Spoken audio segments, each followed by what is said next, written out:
Hello बच्चों, आज हम लोग जानेंगे जेई की तैयारी कैसे करें। तो जो बच्चे 2024 में जेई के एग्ज़ाम देना चाहते हैं या तैयारी कर रहे हैं उनके लिए ये वीडियो खास है। तो पूरा वीडियो शुरू से अंत तक देखिएगा। हम लोग जानेंगे कैसे तैयारी करना है, क्या क्या टिप्स होते हैं और किस हिसाब से पढ़ा जाए जिससे कि आप अच्छा रिस्पांस कर सकें। एग्ज़ाम सेंटर पे आपका क्या रिस्पांस होना चाहिए, कैसे पहुंचना चाहिए, सारी बातें हम लोग एक एक करके करेंगे। तो पहले बात करते हैं जेई मेंस में एग्ज़ाम देने के लिए आपको कौन कौन से टिप्स अपनाने चाहिए, यानी कि किस टिप्स के अनुसार कैसे आप पढ़ो जिससे कि आपका सिलेक्शन हो सके।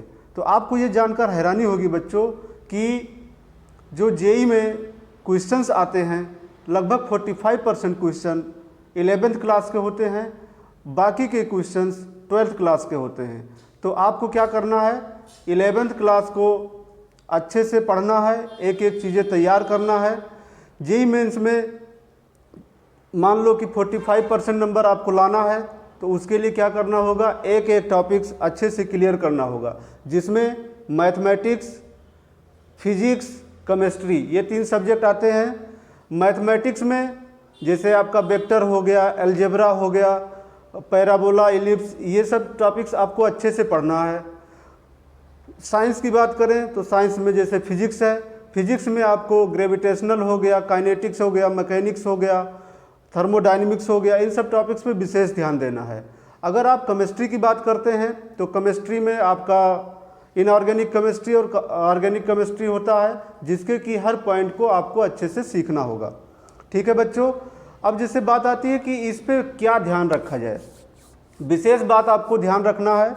जैसा कि आपको बताना चाहते हैं जेई मेंस 2024 की तैयारी के दौरान परीक्षा में आपको एक टाइम टेबल बनाना होगा, एक टाइम टेबल के हिसाब से पढ़ाई करनी होगी, तभी आप परीक्षा में अच्छे नंबर ला सकते हैं।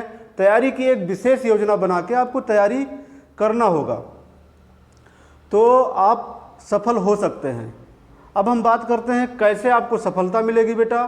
तो तैयारी के दौरान सबसे ज़्यादा आपको प्रायोरिटी देना होगा एनसीईआरटी बुक को, यानी कि एनसीईआरटी बुक को आप अच्छे से पढ़िए और जो भी पढ़िए जिस समय टीचर आपको पढ़ा रहा है उसी समय नोट्स बना लीजिए, नोट्स बना के उसको लिख लीजिए।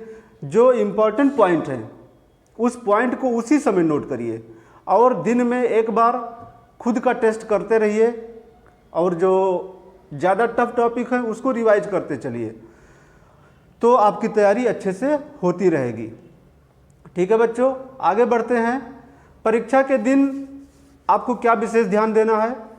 जब आप एग्ज़ाम सेंटर पे जाते हैं तो वहाँ पे पहुँचने, एग्ज़ाम से पहले आप पहुँचने की कोशिश करें। मतलब अगर एग्ज़ाम आपका 9 बजे है तो उससे आधे घंटे पहले ही आप पहुँच जाओ। इससे क्या होगा कि आप रिलैक्स फील करोगे और आपसे जो छोटी मोटी गलतियाँ होने का चांस रहेगा वो चांस कम हो जाएगा।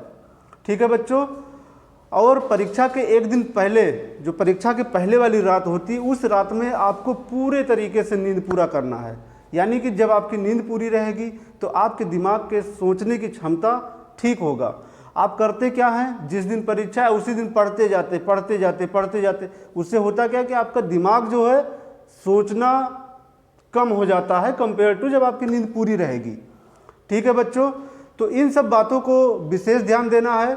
इससे हमको ये भी समझना है कि जो टीचर का पढ़ाया हुआ टॉपिक आपका कितना क्लियर है, कितना नहीं क्लियर है, उस चीज़ को भी आपको नोटिस करना चाहिए और टीचर से जाके 1 बाय 1 चीज़ें पूछना चाहिए। तो पूरा मिला के बात ये समझ में आती है कि 11th 12th दोनों में मेहनत करना है। 11th का 45% और 55% सिलेबस जो होगा वो 12th का रहेगा और सारे टॉपिक 1 बाय 1 आपको नोटिस करना है। थैंक यू बच्चों।